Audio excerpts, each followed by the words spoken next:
जीवन को सही समझ देने वाले,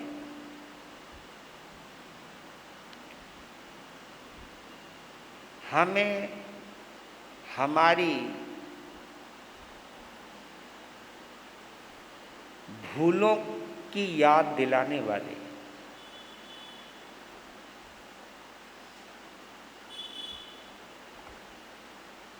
आत्मा का बोध जगाने वाले,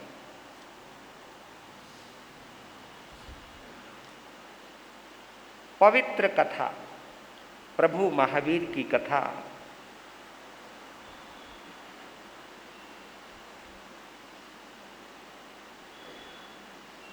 को हमने 11 सितंबर तक सुना था। फिर उसके बाद 12 सितंबर से पर्वाधिराज पर्युषणों का शुभारंभ। पर्वाधिराज पर्युषणों की शानदार पर्युपासना आप लोगों ने मिलकर के की। पर्वाधिराज पर्युषणों की दिल लगा करके आराधना की।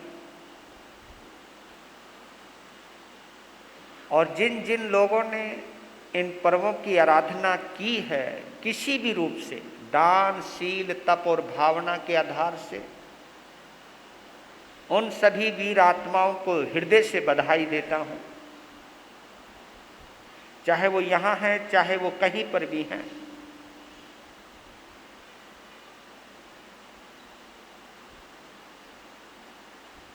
संवत्सरी के पारने भी बड़े शानदार तरीके से संपन्न हुए। उसके बाद थोड़ा सा ब्रेक लग गया।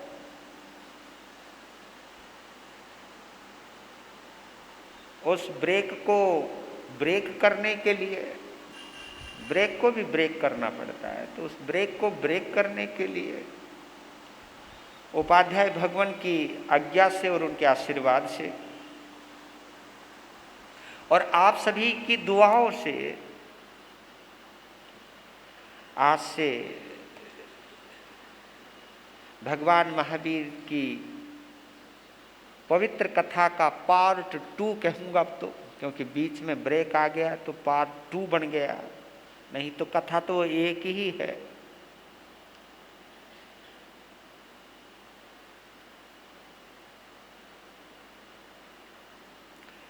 ग्यारह सितंबर को आप लोगों ने भगवान महावीर के प्रथम चातुर्मास दीक्षा लेने के बाद पहला चातुर्मास किया तो कहाँ किया? अस्थि ग्राम में।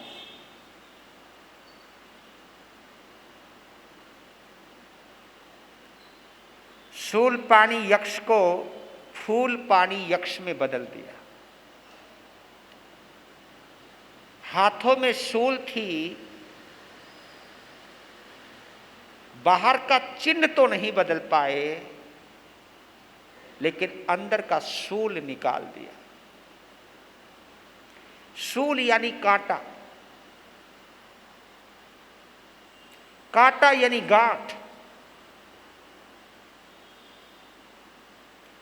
गांठ यानी वैर भावना, द्वेष की भावना जो बंधी हुई थी गांव वालों के प्रति। भगवान महावीर की पावन उपस्थिति में, अभी तो साधना काल है, पावन उपस्थिति के अंदर, और यह आपने देखा शूलपाणी यक्ष ने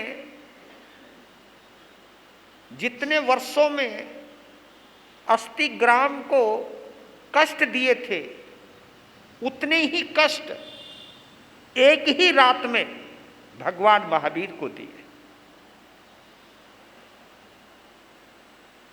लेकिन उन कष्टों को जिस मुस्कुराहट के साथ,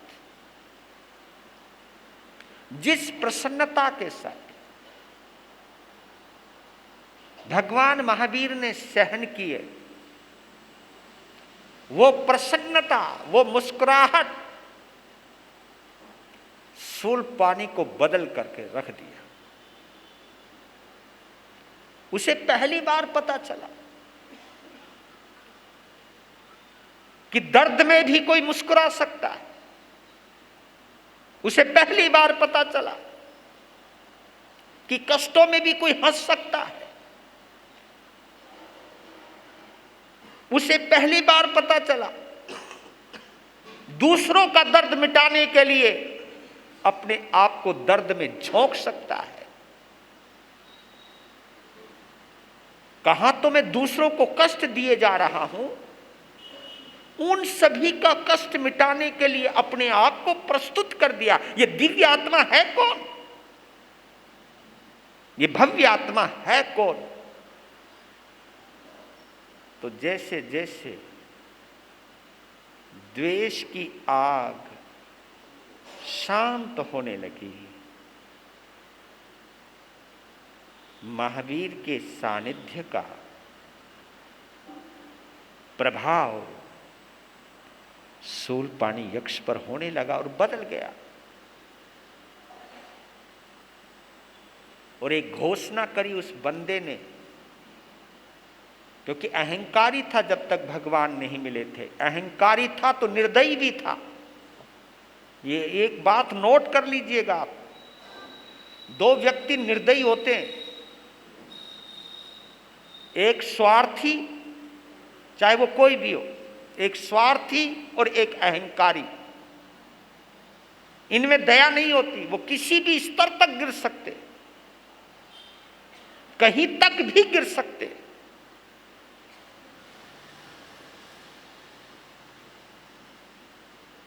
क्योंकि दया और करुणा ही हमें परमार्थी बनाती है। विनम्रता ही हमें गुणग्राही बनाती है। विनम्रता ही हमें दूसरों का सम्मान देना सिखाती है।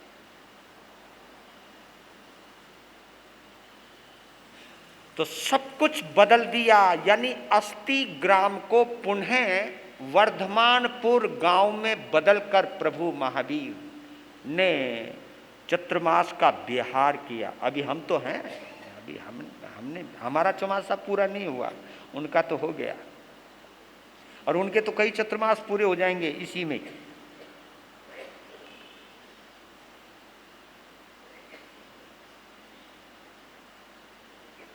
देखा, भगवान महावीर के 12.5 साल इसी चौमासे में पूरे हो जाएंगे। यह है चमत्कार।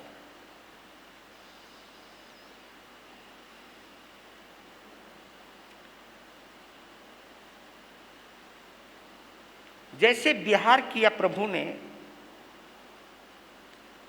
तो उनके कदम बढ़े हैं वाचाला सन्निवेश की तरफ,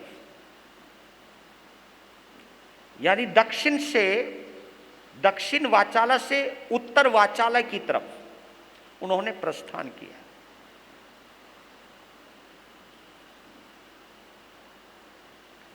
बीच में मोराक सन्निवेश पड़ता है। एक छोटा सा गांव है मोराक सन्निवेश। उस गांव के पास एक उजड़ा सा उद्यान है, बाग है, बगीचा है।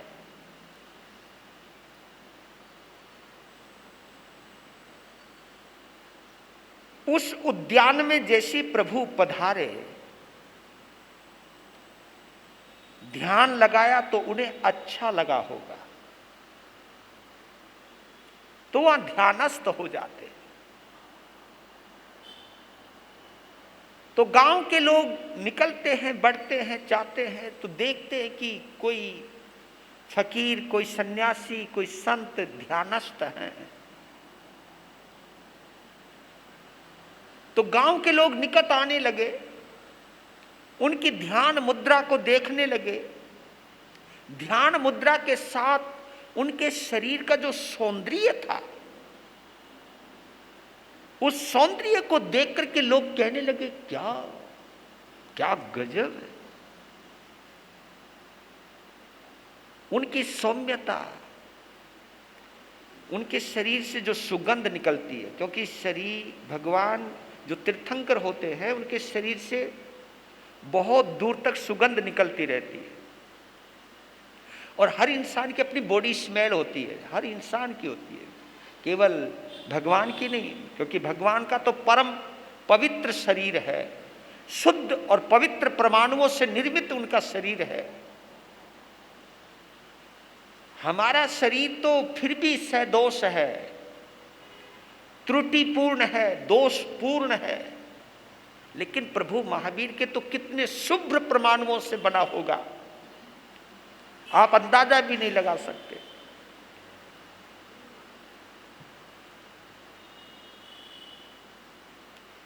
तो लोग कुछ खड़े रहने लगे, उनका जाने का दिल ना करे, हाँ, तो लोग बैठने लगे। कुछ खड़े रहने लगे, कुछ बैठने लगे, चारों तरफ से वहां लोग आने लगे। एक और चमत्कार हो, जबकि प्रभु कुछ नहीं कह रहे, किसी से ना वार्तालाप कर रहे, किसी से कुछ ना बोल रहे हैं, वो केवल साधना में लीन है। लेकिन लोग आते हैं, बैठते हैं, देखते हैं और उस सौम्यता का पान करते हैं, उस भद्रता का अनुभव करते हैं, और उनके आभा मंडल के अंदर आने के बाद जो उनके अंदर अंतर से सुकून मिलता है, शांति मिलती है, आनंद मिलता है, उस आनंद का वो अनुभव करने लगे और वो जिक्र करने लगे। और यहां तक चमत्कार हुआ, किसी को थोड़े बहुत कुछ रोग, कोई बीमारी होने लगी तो वहां आने के बाद दूर होने लगी।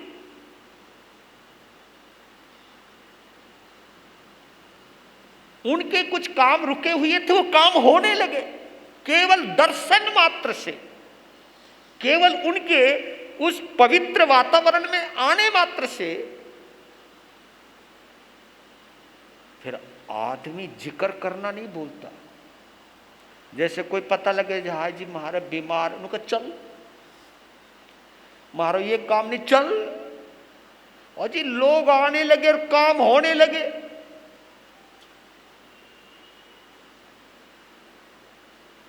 है ना भाई लुधियाना वालों, चमत्कार को बोल तो दो, चमत्कार को नमस्कार, क्योंकि ये जिक्र बहुत जल्दी चल पड़ता है। आसपास के लोग आने लग गए। तो उस गांव के अंदर छंदक नाम के जाति रहती थी। छंदक नाम की जाति एक बिरादरी थी। उस बिरादरी का काम ज्योतिषी का था, टोने टोटके बताने का था, भूत प्रेत उतारने का था, मतलब कुछ भी समझो। जैसे आदमी, ये चीज पहले से चली आ रही है, कोई आज की बात नहीं है, पहले से चली आ रही। टोने टोटके, ज्योतिष, और ज्योतिष शास्त्र तो बहुत पुराना शास्त्र है। ज्योतिष शास्त्र, स्वपन शास्त्र, ये सब प्राचीन शास्त्र हैं। जब आदमी दुखी होता है तभी वो पत्री लेकर के जाता है ना। कोई आदमी सुखी हो, आनंद में हो तो कौन पत्री लेके जावे भाई। कोई दुखी हो तो ही इधर उधर भटकता है। तो सारे लोग आने लगे। अब हुआ क्या कि जो लोग कभी कभी परेशान होने पर छंदक जाति के लोगों के पास टोना टोटका या कुछ पूछने के लिए जाया करते थे, उन्होंने वहां जाना, क्योंकि वहां जाता तो देना पड़ता था। यहां तो फ्री में घिस मेरे नंदन, क्योंकि आप लोगों को हर किसी को फ्री की चीज बोल तो दो। हाँ,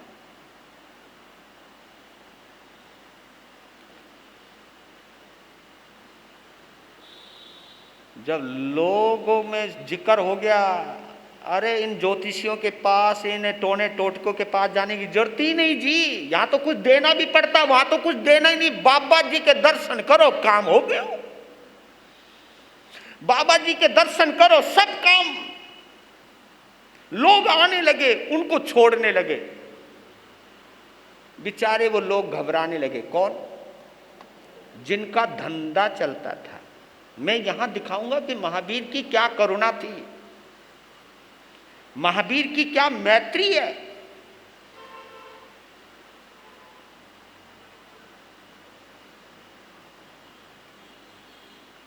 उन लोगों को पता लगा कि ये लोग हमारे पास अब क्यों नहीं आते हैं, ये लोग अब कहाँ जाते हैं।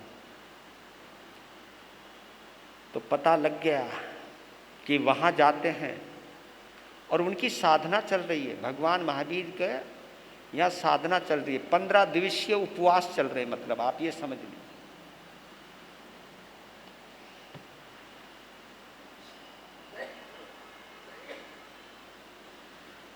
फिर वो सभी इकट्ठे हुए।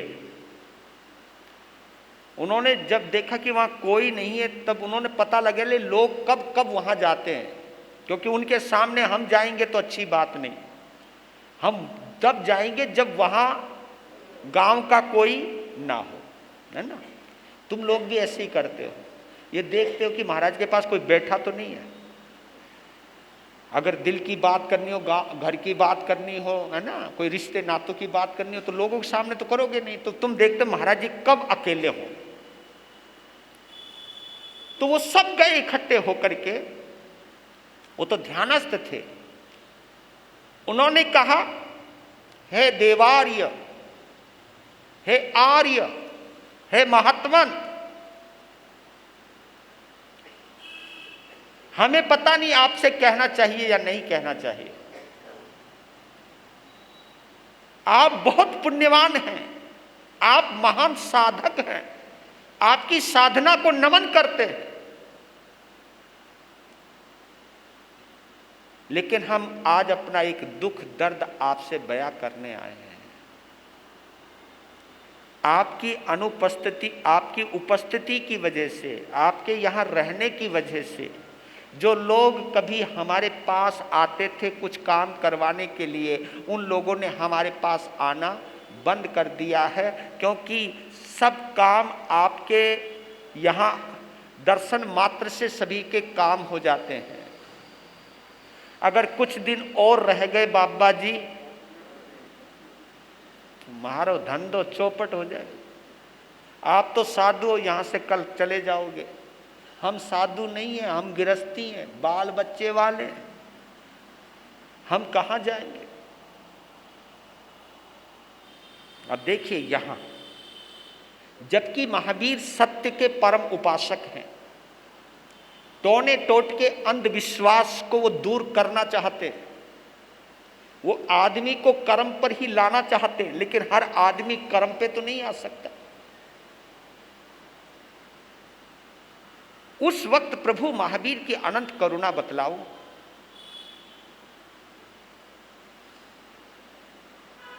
उन्होंने सोचा मेरी वजह से इनके स्वार्थ में बाधा पड़ रही है।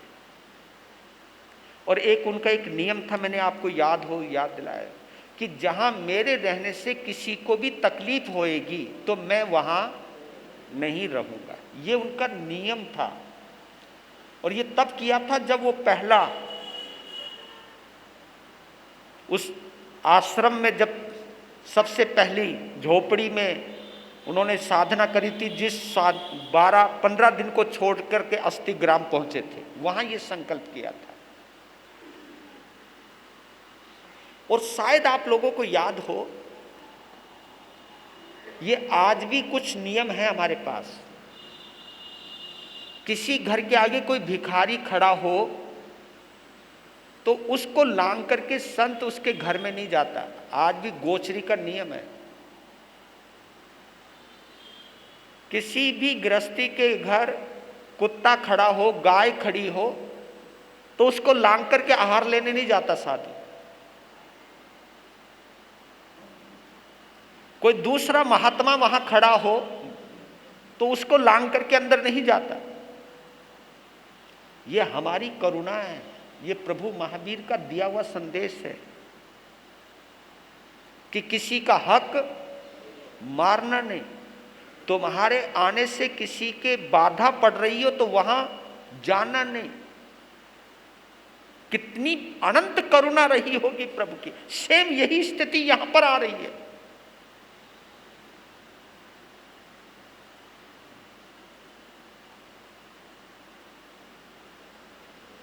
आपको एक रहस्य की बात बताओ, जैन जगत के एक महान साधक, उत्तर भारत के, जिनको मैं सरताज कह सकता हूं, राजा कह सकता हूं, संघ शास्ता गुरुदेव श्री सुदर्शन लाल जी महाराज साहब, क्या गजब के वो समाज के पारखी थे। 2-3 जगह उनको स्थानापति बैठने की विनती हुई। मैं उनकी दूरदृष्टि बतला रहा हूं।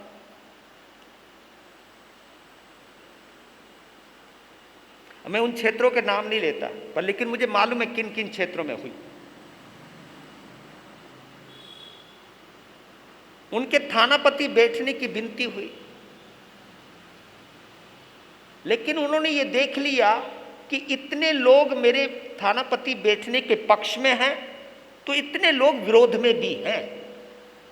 तो उन्होंने बोला नहीं कि वो विरोधी है इसलिए मैं नहीं बैठूंगा। उन्होंने कहा नहीं, मैं जीवन के आखिरी श्वास तक चलता रहूंगा। यह विशेषता थी उस महासंत की, उस महानिग्रंथ की,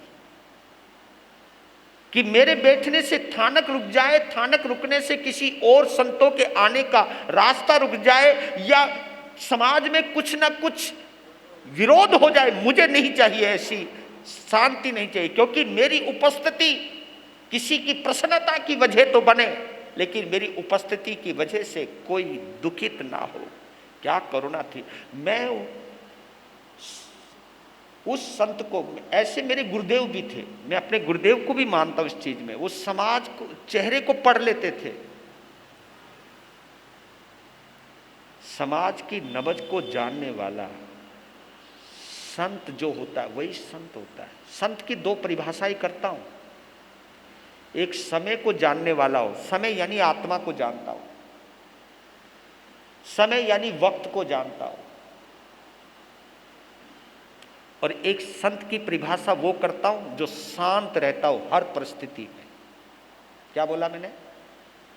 दूसरा, जो शांत रहता हो, विपरीत परिस्थितियों के अंदर भी जो शांत रहता हो, जो एकदम उबलता ना हो, उबाल ना आ जाए, क्रोध में ना आ जाए। संत शांति का प्रतीक है, और वो चेहरे देख करके दिल को पढ़ने की कला जानता है। और ये वही जान सकता है जो संवेदनशील होगा, नहीं तो जो अहंकारी हो, स्वार्थी हो, वो क्यों जानेगा इस चीज को। इसलिए कहता हूं कि कभी कभी संत किसी संत के प्रभावशाली क्षेत्र में जाकर के उसके प्रभाव को कम करने का जो कुचक्र चलता है, वो भी संत की मर्यादा को तार तार करता है। वो ये कह देता है कि मैंने लोगों को सम्यक्त्वी बनाना है, मिथ्यात्वी नहीं बनाना। केवल सम्यक्त्व के आधार पर। अरे भैया, तो भाव बिगाड़ करके किसको सम्यक्त्वी बना सकता है? संत का जीवन संवेदनशील होना चाहिए, और समाज के मामले में खास तौर पर, क्योंकि मैं संत होकर के समाज का पारखी नहीं बना तो फिर मेरी साधुता अधूरी है। तो भगवान ने वहां से बिहार, ये उनकी करुणा थी, ये वही नियम बतला रहा हूं। नहीं तो कह सकते थे मैं तो मिथ्यात्व को दूर करने के लिए आया हूं, लेकिन वो आग्रह में कहीं नहीं रहते थे कि जिनका मिथ्यात्व दूर हटना है हो जाएगा, लेकिन मेरी वजह से किसी की आजीविका में, किसी का धंधे में कोई फर्क पड़ता है। इसलिए कहते कि संत को ऐसे नहीं बोलना चाहिए, कुछ नहीं होते ये ज्योतिषी, कुछ नहीं होते टोना टाना करने वाले, सब बेकार होते हैं, हमें ऐसा शब्द नहीं बोलना। ये साधु की अपनी मर्यादा है, ये गृहस्थी का निर्णय है, वो कहां जा रहा है कहां नहीं जा रहा है ये उसका विषय है। लेकिन हमको ऐसे नहीं बोलना किसी को कि तू वहां क्यों जाता है, कुछ नहीं कर सकते, वो वहां जाना मिथ्यात्व है, ये हमें नहीं बोलना चाहिए। ये कुछ निर्णय गृहस्थी के ऊपर छोड़ देने चाहिए, उनको जैसा उचित लगे बस। हर चीज में दखलंदाजी देना साधु का कर्म नहीं है, साधु का धर्म नहीं है, ये महावीर का जीवन बोलता है। मैं जब इस उदाहरण को देख रहा था, पढ़ रहा था, तो भगवान महावीर उन लोगों को देखकर मुस्कुराए और कहा, केवल इतना ही कहा, हम अपनी भाषा में कहते हैं नो प्रॉब्लम। महावीर वहां से बिहार करके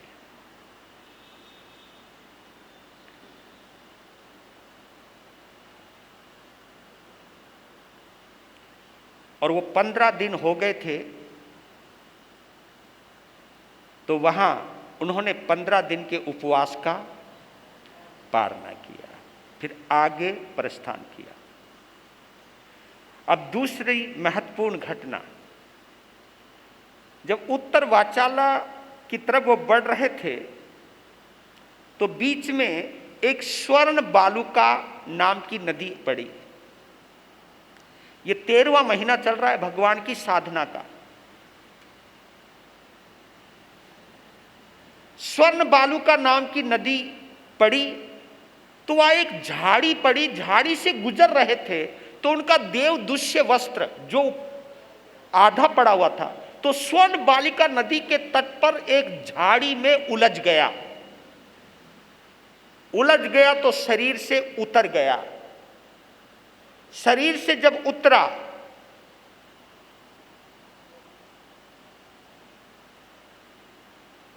तो महावीर ने उस देवदुष्य वस्त्र को वहीं छोड़, बाद में वही ब्राह्मण लेता है वो बात अलग है।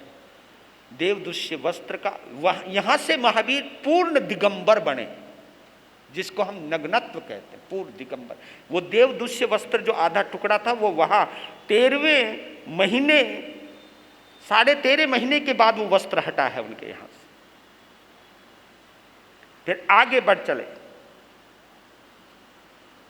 तो जैसे ही उत्तर वाचालय की तरफ बढ़ रहे थे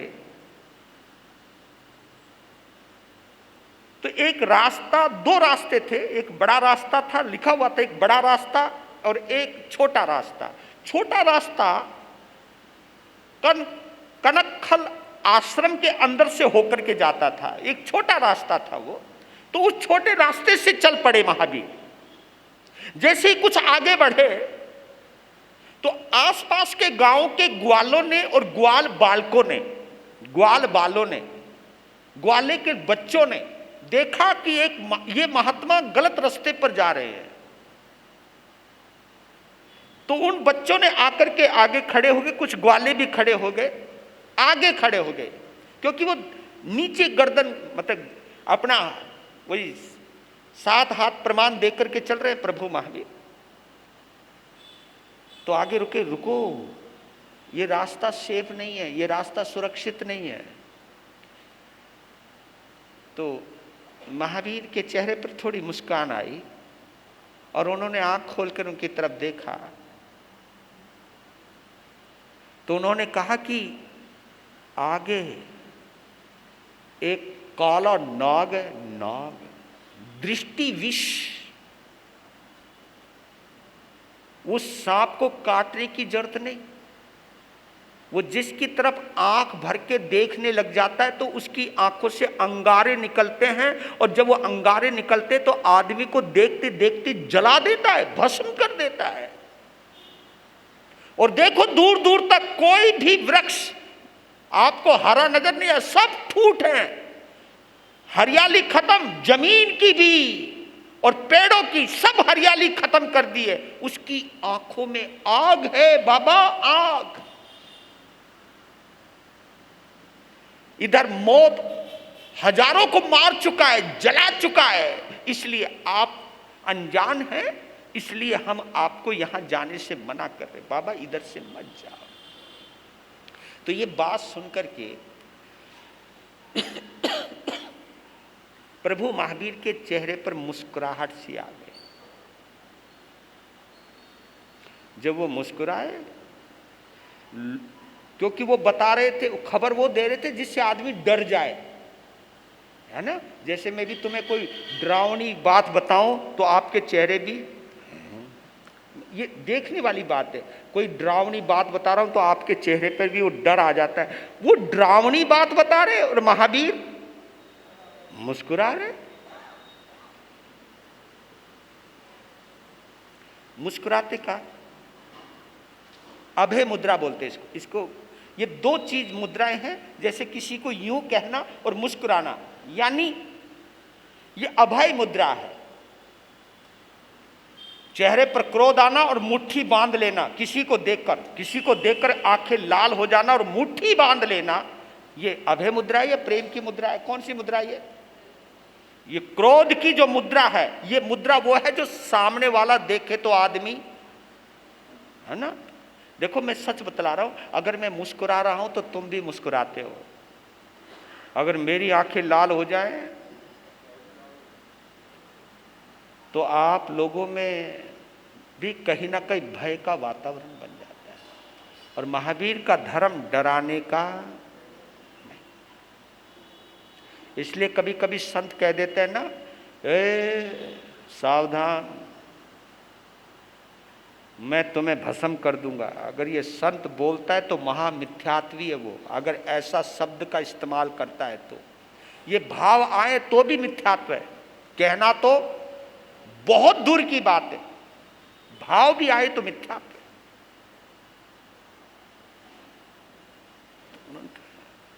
यानी वो ये कह रहे हैं कि मैं सब देख लूंगा, तुम चिंता पर। लेकिन उन्होंने सोचा कमाल है, हम बचाना चाहते हैं और बंदा सुन नहीं रहा। तो कुछ नौजवान चिढ़ भी गए कि ठीक है थारी मर्जी, मरो। हाँ?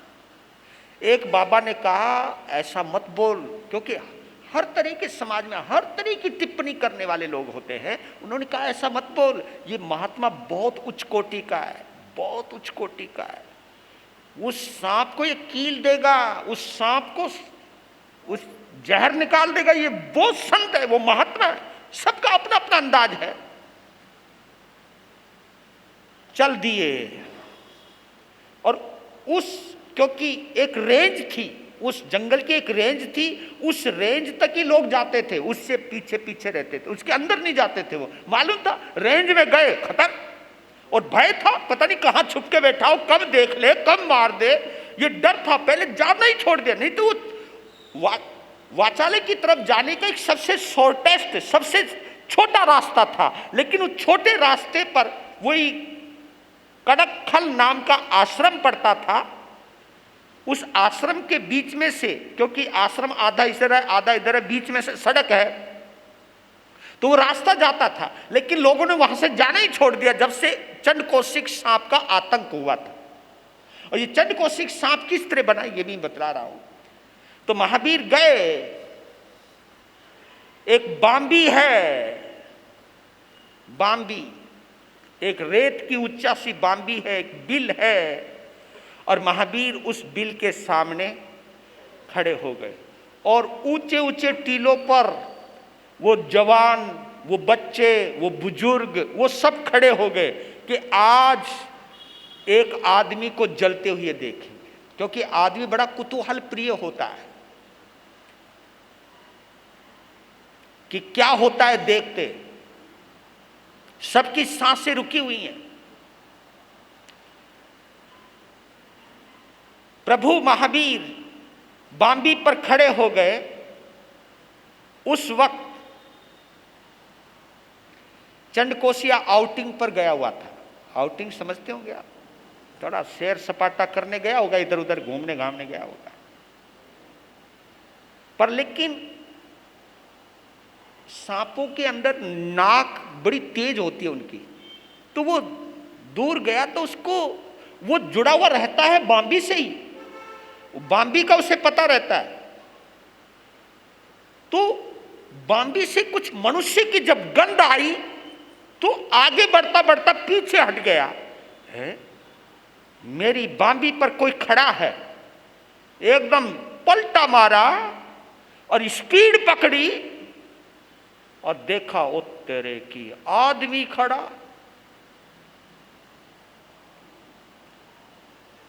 पहली बात तो उस बांबी पे कोई खड़ा होता ही नहीं था। उसने देखा, अंदर से पता लगा कि लगता है इसको मेरे आतंक का पता नहीं है। हाँ, तभी खड़ा है। अब भाई साहब आगे सामने फन फैला लिया और आंखें गरम करने लगा। मैं गुस्सा आया, जो जो गुस्सा आए तो ही अंगारे निकले उसके।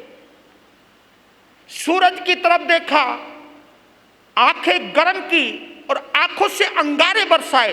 लोगों ने देखे, लेकिन अंगारे शरीर पर तो गए, लेकिन अंगारे जैसे गए वैसे ही शांत हो गए। 3 बार उसने ये आंखों से आग फेंकी, लेकिन कुछ असर नहीं हुआ। वो तो और चिढ़ गया, कहा कि ये कमाल का बंदा है, जितने हरे भरे वृक्ष सब खत्म हो गए, लेकिन ये कुछ भी नहीं हुआ इसको। और जब आदमी खिसियाता है ना, खिसियाता है, जब उसको क्रोध और आया और क्रोध जब आउट ऑफ कंट्रोल हो गया, तो उसने डंक मारा महावीर के अंगूठे पर, डंक मारा। और डंक मारते एकदम हट गया, क्योंकि अब ये गिरेगा कहीं मेरे ऊपर ना गिर जाए। मारने वाला डरता बहुत है। डंक मारते एकदम पीछे भाग गया, पीछे हट गया। देखा कि अब ये हिलेगा डुलेगा और धड़ाम से गिरेगा। इसको तो कुछ भी नहीं हुआ। अबे क्या है यो? तो कहते कि दूसरी बार फिर डंक मारा,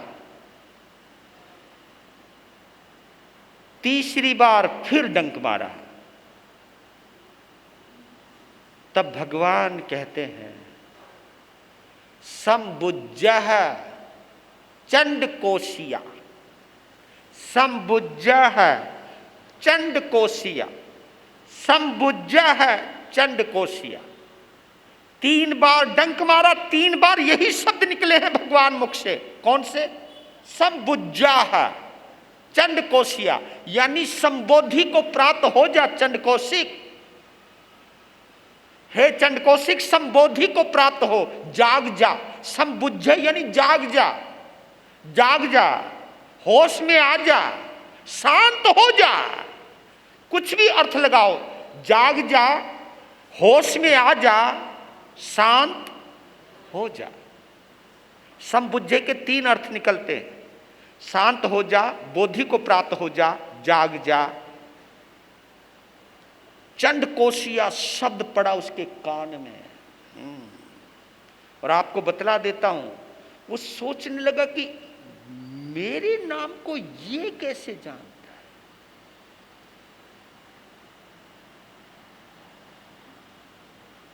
मेरे नाम को ये कैसे जानता है।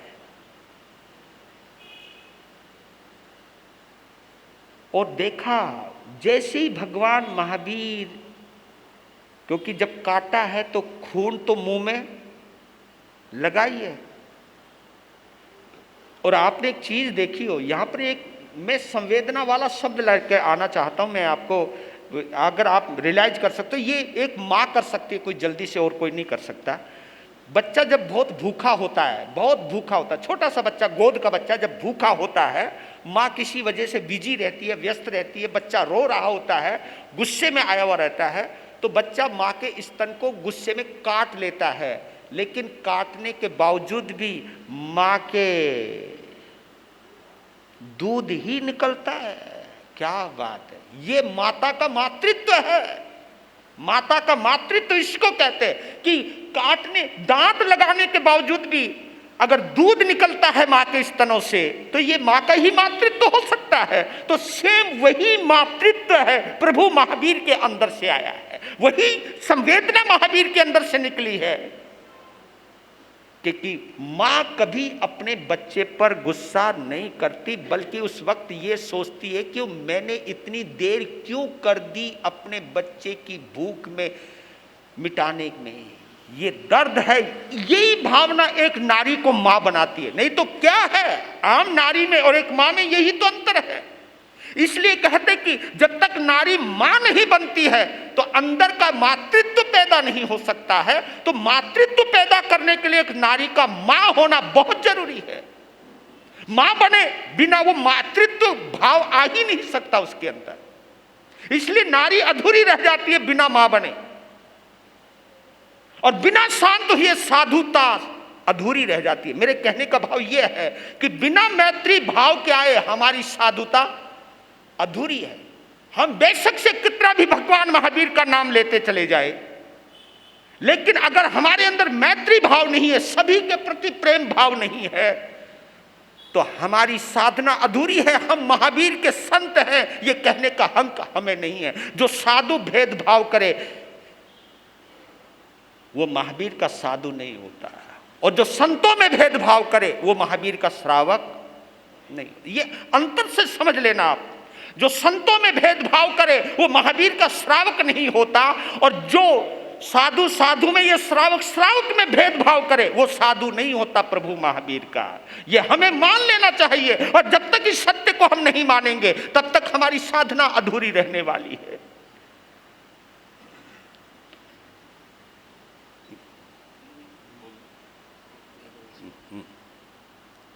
आज गुरुदेव को आराम दे देता हूं थोड़ा सा। तो उस वक्त जैसे समबुझ, अब महावीर की आंखों से चंड कौशिक की आंख जुड़ जाती है। वो देखते कि है कौन ये, ना तो गिर रहा है, ना मेरे जहर का असर, ना मेरी ज्वाला का असर, ना आग का असर हुआ, ना ज्वाला का असर हुआ, ना जहर का असर हुआ। सच कहता हूं, अंतर में महावीर जैसा मैत्री भाव होना तो ना ज्वाला का असर हो सकता है और ना ही जहर का असर होता है। अंदर अगर ज्वाला है तो बाहर की ज्वाला पकड़ लेती है। अंदर अगर जहर है तो बाहर का एक छोटा सा जहर भी हमको और जहरीला बना देता है। यही तो प्रभाव है। इसलिए तो कहते कि हम अधूरे हैं, हम छद्मस्त हैं। जबकि महावीर उस वक्त छद्मस्त अवस्था में, वहां कोई केवल नहीं हुआ उनको, लेकिन उनकी अनंत करुणा, उनका इरादा ही यही था, इरादा यही था। वो अपने दुख की परवाह करते तो वहां कभी ना आते। उनको अपने दुख से ज्यादा दुख तो चंडकोशिया का लगा हुआ है कि ये जो अंदर क्रोध की ज्वाला में जल रहा है, दिन रात क्रोध की आग में जल रहा है, बस इसकी अग्नि मिट जाए। अगर मेरे प्रेम का जल उसकी आग को शांत कर सकता है तो ये साधना सफल समझो। तो दोनों की आंखें मिली, चंडकौशिक की और भगवान महावीर की। जब दोनों की आंखें, क्योंकि भगवान खड़े हैं, चंडकौशिक सामने है, तो जैसी आंखों से आंखें मिली तो आंखों से जो मुस्कुराहट गई है, आंखों से जो प्रेम गया है, हाय, कोई भय नहीं, कोई डर नहीं, प्रेम। उसी वक्त उनको जाति स्मरण ज्ञान होता है। एक तो महावीर की दृष्टि पड़ने से और एक महावीर का जो रक्त पान करने से, ये दो चीजें ऐसी जुड़ गई कि अंदर का जहर शांत हो गया, खत्म हो गया, ज्वाला शांत हो गई। शांत होने का मतलब है जाति स्मरण ज्ञान हो गया। हमें आज भी जाति स्मरण ज्ञान हो सकता है, बताओ हमें क्यों नहीं हो पाता है? क्योंकि एक तो हम स्वार्थी हैं, संवेदनहीन हैं, हम लोग अहंकारी हैं, मतलब परस्ती हैं, कसायों की प्रचुरता है, जिसकी वजह से जाति स्मरण ज्ञान नहीं हो पाता है। लेकिन जैसे ही हम अगर शांत हो जाएं एक्चुअली, प्रैक्टिकली अगर हम शांत हो जाएं तो आज भी हमें जाति स्मरण ज्ञान आज भी हो सकता है। ऐसी बात नहीं, भगवान ने जाति स्मरण ज्ञान को मना नहीं किया कभी। उसके आगे तो सारा पिक्चर क्लियर हो गई। गोभद्र नाम का सरमन, अब वो अपने अतीत में जाता है। चंड कौशिक अपने अतीत में जा रहा है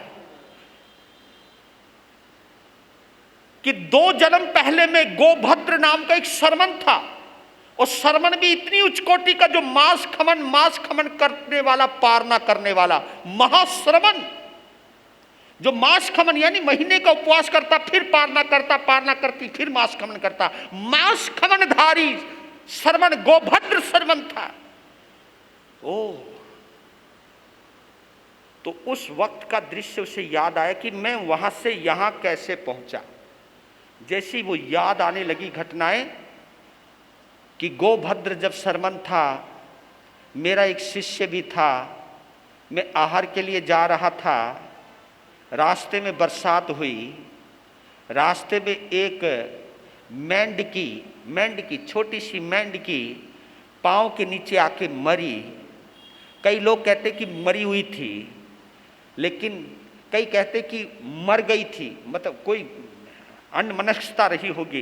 पीछे शिष्य चल रहा है, तो जैसे वो मेंढकी मरी पाँव के नीचे आके, तो शिष्य ने कहा, गुरुजी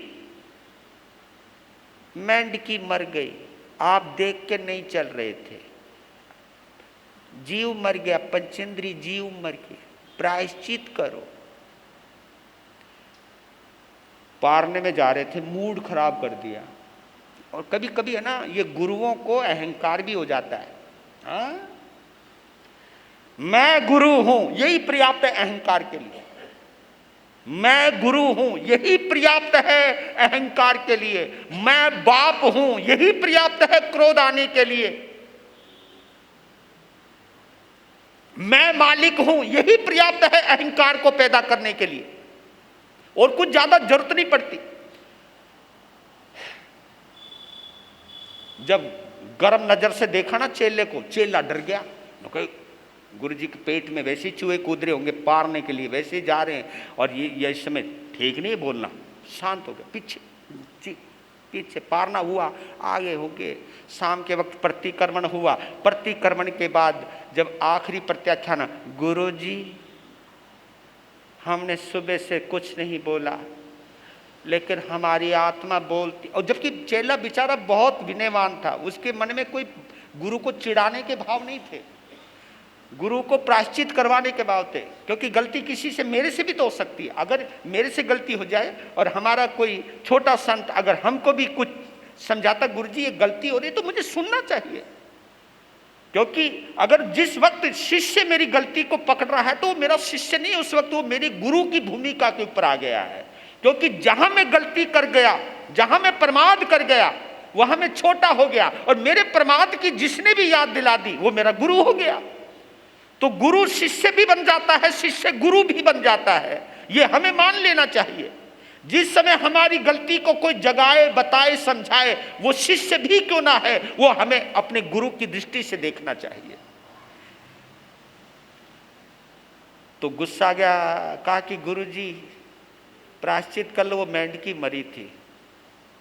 कहा, मैंने कहा नहीं मरी। कहा कि गुरुजी मरी थी। मैंने कहा वो मरी हुई थी। नहीं गुरुजी मरी।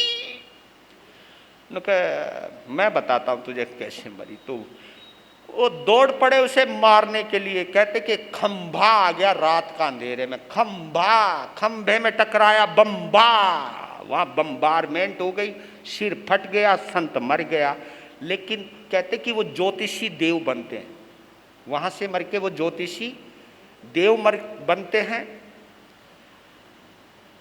वहां से मर करके वही कनकखल नाम के आश्रम का जो कुलपति था, उसके पत्नी के पेट से वो ज्योतिषी देव उसके पुत्र के रूप में पैदा होता है। वहां उस कुलपति ने उसका नाम कौशिक रखा, कौशिक, क्योंकि ब्राह्मणों का गोत्र है कौशिक। कौशिक ऋषि भी हुए हैं, कौशिक नाम रखा। जैसे वो बड़ा हुआ तो बच्चे में इतना क्रोध था उस कुलपति के लड़के में इतना क्रोध था, कुछ बच्चे कुछ बुजुर्ग कहा कि तू कौशिक है, पर लेकिन तेरे नाम के आगे चंड शब्द जरूर लगाना चाहिए, चंड कौशिक। तो लोग यहां तक कि उसके पिता भी उसको चंड कौशिक कहने लग गए और नाम प्रसिद्ध हो गया। किसका?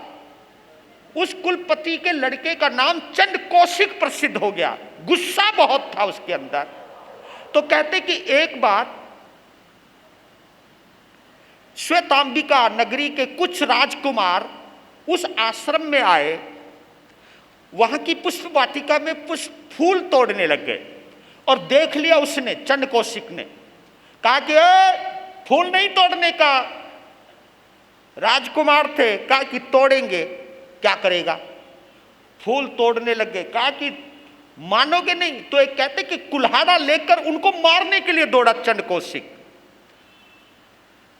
और जैसे उसको दौड़ते हुए देखा तो राजकुमार भाग गए उनके पीछे, आगे आगे राजकुमार, पीछे पीछे चंड कौशिक। गुस्से में नजर नहीं आया, एक गड्ढा में गिर जाता है वो चंड कौशिक, और जो कुल्हाड़ा था वो उसके सिर में आके बजा और वहीं वो मर गया। और वहीं पर ही उसी गड्ढे के आसपास ही सांप के रूप में वो पैदा हुआ।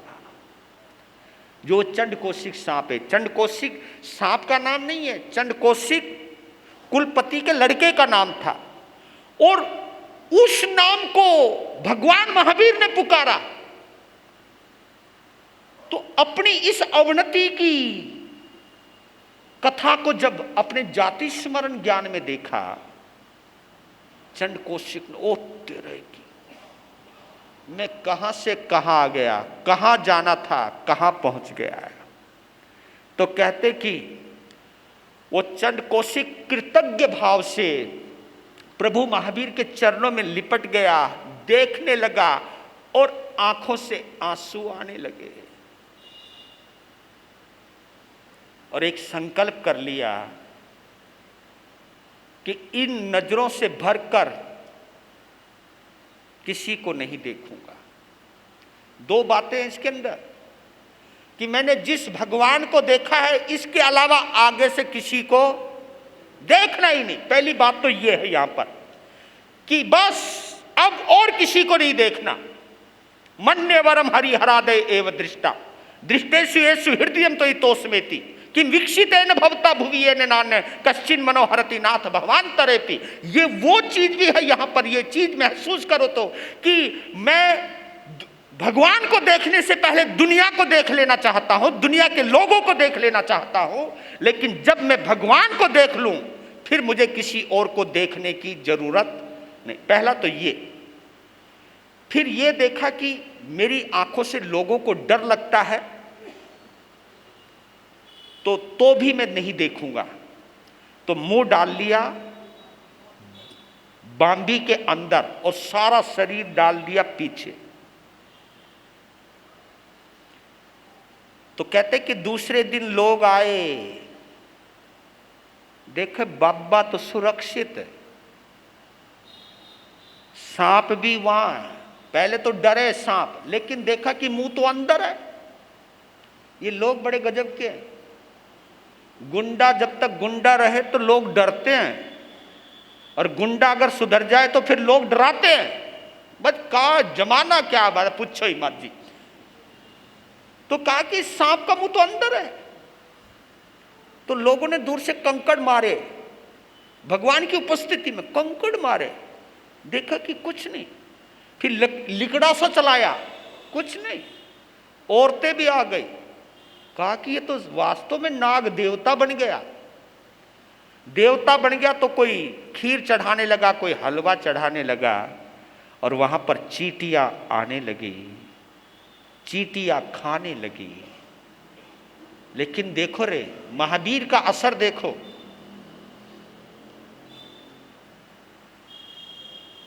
और उसकी संकल्पना देखो, उसकी संकल्प देखो। चींटियां खा रही हैं, छेद कर रही हैं, लेकिन मजाले थोड़ी सी भी करवट ली हो। क्यों नहीं ली? मेरे करवट लेने से चींटी कहीं मेरे भारी भरकम शरीर के नीचे आकर मर ना जाए। वाह हे प्रभु। और 15 दिनों के अंदर उसने क्या गजब की साधना की होगी रे। 8वें देवलोक के अंदर जाता है। ये कहते कि भगवान की उपस्थिति में कोई चंड कौशिक नहीं रह सकता, फिर वो फूल कौशिक हो सकता है, वो पुष्प कौशिक हो सकता है। तो 8वें देवलोक में जाते हैं। आज यहीं रोक रहा हूं और कल और घटना है प्रभु की। ये जीवन, भगवान महावीर का जो जीवन है वो हर कदम कदम पर हमें कुछ ना कुछ बोध देता हुआ चलता है।